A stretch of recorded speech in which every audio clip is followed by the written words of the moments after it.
This is Water Elemental. And this is Axis, and we are here today to talk about the League of Legends. This is an ongoing show. We talk a little bit about everyone's favorite Red Post style battle game. It's an interesting show. We got a lot of cool stuff about League of Legends. It's week 4. No new news. Help us! So, as you may have guessed from our bitter lamentations, there's very little to talk about this week. Step your game right. Step up your game. There's a lot of red posts, particularly, and that's really about it, guys. There's been an ongoing issue with Riot for some time. They do big content patches, and then they just sort of leave us in the dark, which is a stark contrast for a lot of us that have been playing the game for a while. Yeah, this is something we wanted to bring up and get your opinion on it. But we're still trying to hammer out the hard details, but expect some renovations to the show soon with your feedback. Definitely. What we're looking at here is, would you guys like to still see a once-a-week show where we talk about the news, or build it up for every 2 weeks and hopefully have more to talk about? Because over this whole past year, it's kind of been more or less us talking about red posts and stuff that isn't official, and then every now and again us getting lucky, getting a new champion. The decline on champions coming out every 2 weeks from when we originally started the show has gone down to one every month and a half. Month and a half, yeah.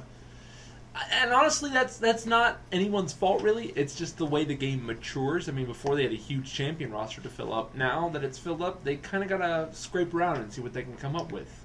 So if you guys would like to still see the once-a-week podcast and we try to add some more features to it, let us know. We're looking for some ideas here. We do not want to stop the show entirely. That's our big thing here. We just want to keep it fresh and entertaining for you because we all love you. And don't take this as us doing less content, guys. If we, in fact, do a show every 2 weeks instead of every week, we will supplement you with other things. So it won't just be League of Legends. Maybe we'll have more Fight Night, or I'm putting together some footage. I'm doing some War Thunder stuff. More Demon Souls Let's Play. Let us know what you guys want to watch, because that is the biggest thing we want to know, is what will you guys enjoy watching? Because if we're putting out stuff you guys aren't watching, what's the point of putting it out? Yeah. I will be, first announcement here, we will be starting to cover Hex, the MMOTCG, as soon as that comes out in the beta. I'm talking to the people at Hex here soon, getting some more information, but I have a beta invite coming to me in September, and I will be covering that like a monster, so keep that in mind.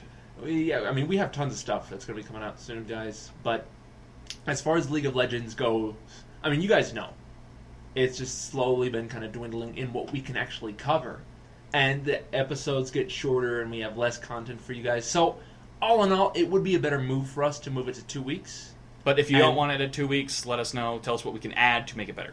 Yes, but like we said, if we do move to the 2 week format, you'll be seeing different content, but you will be seeing content. Enough of the really depressing stuff. Let's move on to some depressing stuff called red posts. Yes, we have a lot of red posts this week, and that's really about it. Nothing crazy on the PvE, nothing crazy in-game, not even really any big announcements other than the July 4th Canada Day contest. Woo. Our first red post this week is in regards to Mount Targon. This is the place where Pantheon and his people do the Crucible to select warriors. This is where Diana broke away from the barbarous ways of Pantheon, and this is where Diana found the temple that revered the moon. It's a very interesting area, and they're working on developing it, possibly making more Greco-Romanesque champions that come from that area. They said that it's still just going to be kind of like a large field of land and small nomadic tribes. They have no intention of making it into a city-state. Which would be kind of cool if they made kind of like a Crucible Field of Justice type area. Kind of like more of an arena, maybe a free-for-all death count map? It's possible. Either way, very interesting. We'll see what comes of it. A lot of talk about possible lore or potential changes to what's happening just in Champions in general. But look forward to it. The next thing that we want to kind of mention is they talked about a item called the Arcane Helix. It was a canceled item that came out pre-Season 3.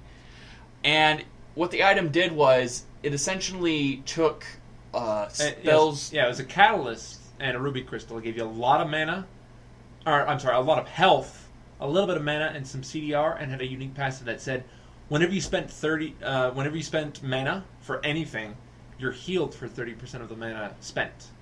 And so what they said was, it was over-abused, and it became the point where mages became unkillable, and it was Which would be a nice change, really. Yeah, instead of, hey, I'm a melee champion. Oh, you're dead. Goodbye. Yeah, I just can't imagine Karthus with that thing.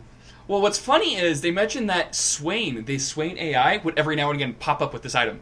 So that's why they're addressing it. So bots versus AI, every now and again, he's like, I have this item. I am unkillable. And you're like, oh, God. That's awesome. And it's Swain. So when he ults, he's just like, all right, guys, death is upon you. Who wants to fight? Sir, please. Swain on his no-hacks private server, which he hacks in an item that only he can use. That's awesome. But I would, if they toned it down to probably like 15%, that would be a decent item. Honestly, it'd be better just to do a better spell vamp item. Yeah. Because, if you think about it, you just go off screen for a little bit, burn some mana. Yeah, I have health. And then you have Chalice and it just comes right back. Yeah. So you just kind of like puke out all your spells. And I'm back. Which, is interesting, but I don't know. I think it'd be better just to add cooler spell vamp items. Yeah. Another interesting red post, this is something we kind of talked about a little bit last week. TF's passive is getting changed. That's set in stone.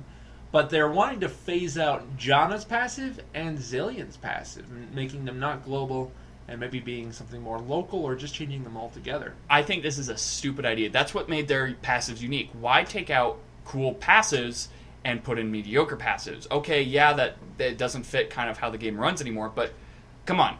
What is 1% more movement speed going to do? 3%. It's 3%. What is 3% going to do? It does a lot, but still, it gave Janna an edge over other supports, Where Soraka might have a global heal, she has a global movement speed buff. Where Nami might have really good spells, Janna has move speed. Or playing Zillion. It's like, okay, I want to play Zillion. Okay, I'm not going to have as much as far as heals. I'm sacrificing that so my team gets more experience throughout the game, so we have that slider edge. It's about champion picks, and if you're playing a support, that makes sense. Twisted Fate, yeah, he does something a little bit different. It fit his character, yeah, but it fit.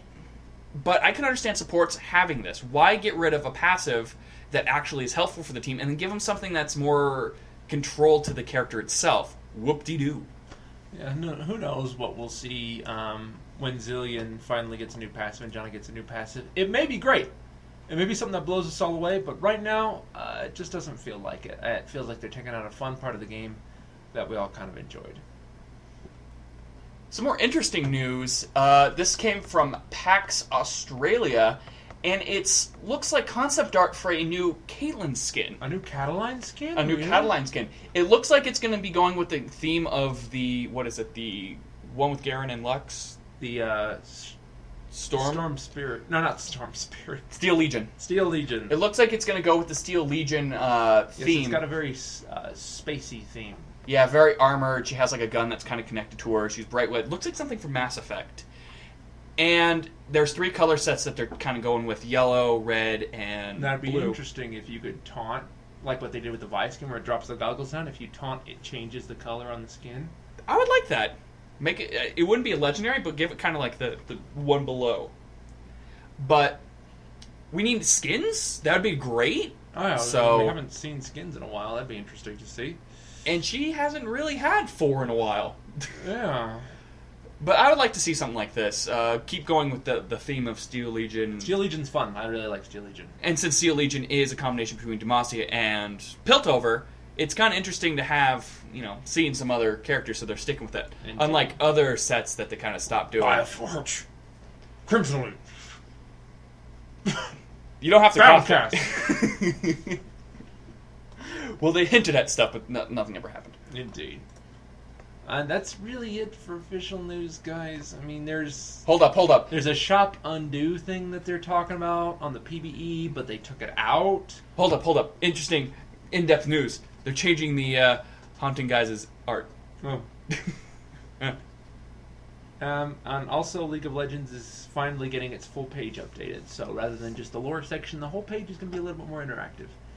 But we don't know the extent of that yet. But well, it's been in beta for a while. You're able to check it out, but it's just they're gonna kind of put this to the full main page, and I think it's about time. Their original website looks really outdated. It's aged. It has not aged well.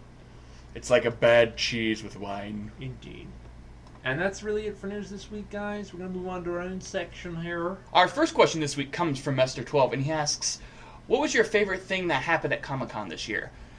I didn't really keep up with it. I didn't even realize it was going on until after everybody was flipping out. Like, oh, there's all this cool stuff going on. I'm like, Yeah, I mean, comic books are...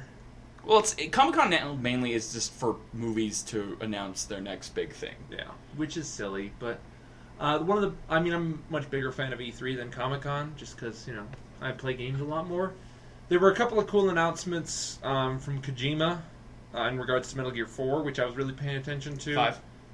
Metal Gear 5, that's correct. But other than that, I mean, I'm not a big comic book guy. I'm not a big movie guy either. Well, they announced new DLC for Borderlands 2, which I'm happy about. I love Borderlands 2. They also announced I'm getting an HD remake of Homeworld and Homeworld 2, which is my favorite RTS of all time. And I'm kind of scared because it's made by Gearbox, but at the same time, how can you f*** up a HD remake? And they're putting the original and HD remake up. So if the HD remake is bad, I can just go buy the original on Steam. So that's how can you hate an F remake of something? Yeah. Dash. Our next question comes from Miggy Naughty says, what new characters would you guys like to see in new Smash Brothers? Dillion from Rolling Western is the one I'm hoping for. Well, I just want old Ganondorf back and Mewtwo. Those are my guys. But if I had to get a new character, that's actually a decent question. One I would like to see, as far as just Nintendo characters, stock Nintendo characters, I'd love to see maybe Paper Mario. Yeah, if you're going to have an adaptation of Mario, I'd like to see Paper Mario. That would be pretty cool. Barring that, maybe Banjo-Kazooie. They're owned by Microsoft now. I know, but I mean, they could probably get them if they wanted to. Probably not. It's Microsoft. That would be a good one, though. Banjo-Kazooie, definitely. If we're going to have Mega Man, why not get us Dr. Wily? That would be pretty fun. His smash would just be him on a UFO and just kind of and just makes the noise and everybody just drops dead. But other than that, there's no one I can really think of. There's maybe the characters from Secret of Mana. That'd be a good one. Secret of Mana might be interesting. Monster Hunter. Monster Hunter's not bad as well. But yeah, Paper Mario would be my go-to guy because I love Paper Mario way more than what's healthy. And that's that question. Our next one comes from Monkey Manor. He says, if you could, this is actually the opposite of a question we were asked last week. He said, if you were able to add one champion based on any archetype not present in the League of Legends, what would it be and why? Well, as far as archetypes that are not present, I mean, archetypes are constantly changing and evolving. So any archetype you could say already exists in League to a degree. But one that I would like to see, I guess I would like to see a soldier. We've got Caitlyn. She's a mark, and I mean like a rifle soldier. Yeah, but she's more or less a cop. She's a sniper, and so I'd rather almost like a trooper from SWTOR, where he's got the rifle. He runs in there, he throws grenades, he fires his gun, he cracks people with the butt of his rifle. Kind of like a Hex Tech soldier. I would like to see like a kind of a short range. Kind of like Graves. Kind of almost like Graves, but a lot shorter range. And he's got a kind of shorter range assault rifle. Maybe like his ult changes ammo type so he gains more range, but he's got really high stats and he can crack people with his rifle, huck grenades to slow people down. So I think rifle infantry is an archetype not present. You know what? That I would like to see. I was kind of thinking about it. We really don't have a full-on mage that is like evil and he's very snarky. All of the evil snarky. What about Vigar? Vigar, he's more comical. What about Victor? Victor is technology. He doesn't use magic. He uses more hex tech stuff. What about Karthus? Karthus is undead. But I'm talking like a guy that just like he's pure just mad insane. Zereth. Zereth isn't a person, like a human. Alright. Like that is just robe and staff, bat crazy, runs in there. Because there's not a human one, but we have all the other archetypes. And then it's just like, yeah. All right, I'll give that to you. Because, like, yeah, there's Vagar, who's Yordle. So there's a lot of champions that kind of have elements from what you want. But there's not one from a race. Yeah, there's no singular one. Because all the human mages that are female that have, like, kind of that crazy, nutcase thing. I'd also like to see more from Kayle and Morgana's world. More angelic type. I mean, we thought Lucian was going to be, but doesn't look like it from his lore. By the way, that's it for questions this week, guys. We love questions every week. We try to answer at least 2, unless we get more. If you have a question for us about the show, about League of Legends, about gaming, about anything really, we're happy to field it. Just send it in to our comment section below. Send it to our email, spasticgaming@gmail.com, or post it on our new Facebook page, and we'll take a look at it. Our Champion Creation Contest is still going on. Check out the link to the rules. Put something in. We'd love to see it. And you can get some free prizes as well. Otherwise, it's been Axis. And guys, please, the part at the beginning of the show we talked about what we're doing with the future of the show, put your opinion in. Even if you don't watch the show very much, it'd be really helpful for us to get some feedback. Yeah, definitely. It helps us know what you guys like to watch, because... Indeed. And the fact... And, that stupid turtle would not shut its mouth. It just kind of kept running into the wall.